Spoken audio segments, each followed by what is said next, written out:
জানা যায় আওয়াজে কেরাত। মোল্লা মাহমুদ জয়ন্তপুরী তার যুগে একজন বড় মাওলানা হিসেবে খ্যাতি লাভ করেছিলেন, অথচ তিনি ছিলেন একজন দার্শনিক মাত্র। শরীয়তের এলেম তার ছিল না, কিন্তু প্রসিদ্ধ হয়ে পড়েছিলেন। এমনকি দিল্লির বাদশাহ নিজ দরবারে ডেকে নিয়ে তাকে খুব সম্মান দেখাতেন। এক মৌলভী আগ থেকে সেই দরবারে খুব প্রিয় ছিলেন। মোল্লা মাহমুদের খ্যাতিতে তার প্রয়োজন ক্রমে কমে যেতে লাগলো। একজন আধুনিক শিক্ষিত ব্যক্তির আলেমের মর্যাদায় ভাগ বসানোর অবস্থা দেখে সে ভাবল, মোল্লা মাহমুদ যদি বাদশার প্রিয় হয়ে যায় তবে আমার কোনো মর্যাদা থাকবে না।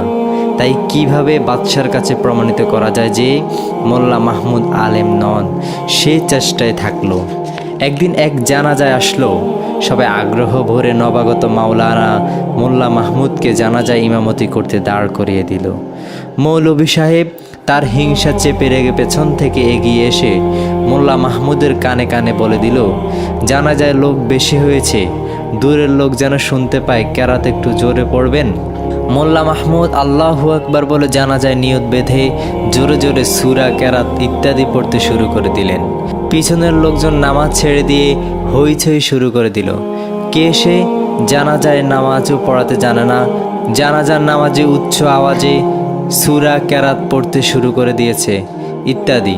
অবশেষে তাকে ইমামতি থেকে পিছনে আনা হলো এবং তার জাহালতের কথা চারিদিকে ছড়িয়ে পড়ল।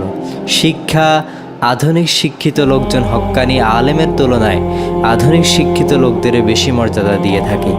একটু আধুট আরবি উচ্চারণ করতে পারলে শিক্ষিত শ্রেণীর মানুষ তাদেরকে আলেম মনে করে বসে।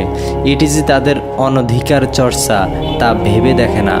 এ সুযোগ অনেক জাহেল মাওলানা হিসাবে খ্যাতি লাভ করে বসে।